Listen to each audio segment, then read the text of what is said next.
Salut à toi, cher Proactive Rêveur, bienvenue dans cette nouvelle vidéo aujourd'hui. J'aimerais te faire un petit partage sur une expérience que j'ai vécue récemment et pourquoi pas, ça pourra t'inspirer dans ton but de vie, dans ton chemin de vie.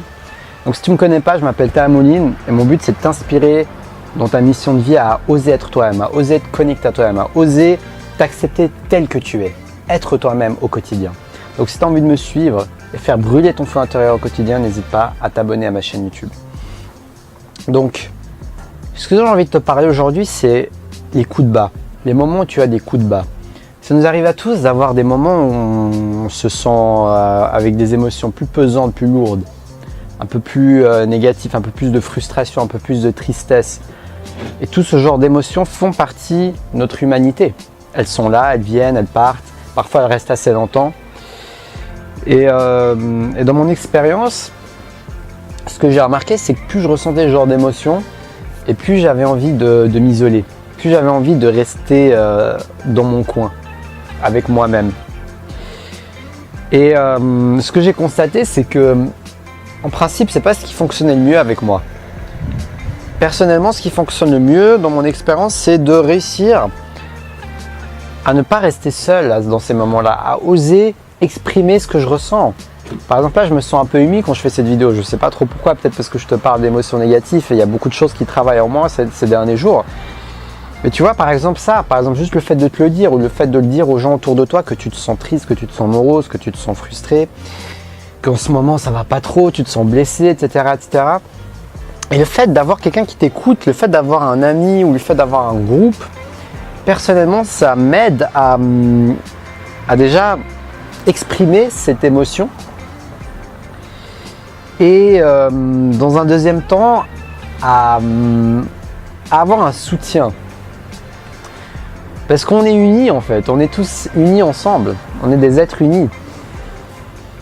Et parfois, quand je sens que je fais l'effort d'aller vers les autres, même quand en cas de coup dur, en cas de coup bas, eh ben, je me sens rechargé, je me sens mes batteries rechargées, je sens que ça m'a changé les idées, par exemple d'aller dans un événement social, de faire des activités, de partager ou bien tout simplement d'avoir un ami qui t'écoute, qui écoute ta tristesse, ta peine ou ce que tu as à dire, eh ben, ça peut faire tout simplement un bien fou. Donc c'est quelque chose de très simple à appliquer. Enfin, en théorie, mais après pour l'appliquer, si tu es comme moi, c'est pas toujours tout simple parce que parfois quand on est dans cet état, c'est un cercle vicieux, on a plus tendance à se renfermer, à se refermer sur soi-même plutôt qu'à vouloir s'ouvrir. Et le mouvement contre-intuitif, c'est de faire cet effort, un peu de se forcer à ne pas s'enfermer avec soi-même. Parce que oui, moi je pense qu'on est des gens très indépendants, qu'on peut être très autodidacte, qu'on peut travailler beaucoup sur soi-même, mais que parfois quand même, on peut avoir besoin de l'aide de quelqu'un, que parfois les autres peuvent nous inspirer, parfois les autres peuvent même nous aider à faire briller notre lumière, notre feu intérieur, quand il y a des jours ou des moments où on n'arrive pas à le voir justement soi-même.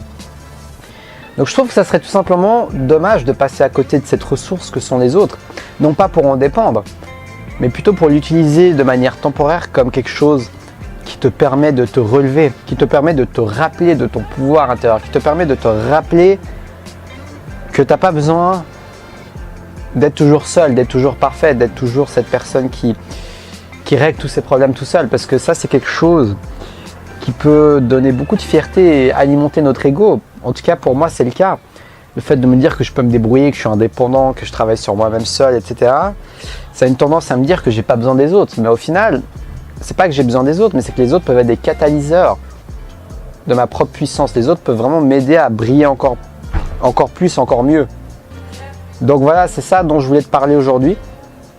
Et en espérant que ça puisse t'inspirer, en espérant que ça t'inspire à t'ouvrir, à ne pas rester tout seul et toi-même dans ce genre de situation et à voir la puissance que ça peut avoir, le fait de demander de l'aide aux autres. Donc si cette vidéo t'a inspiré, n'hésite pas à la liker, à t'abonner à ma chaîne YouTube, à sonner la petite cloche pour recevoir chacune de mes vidéos.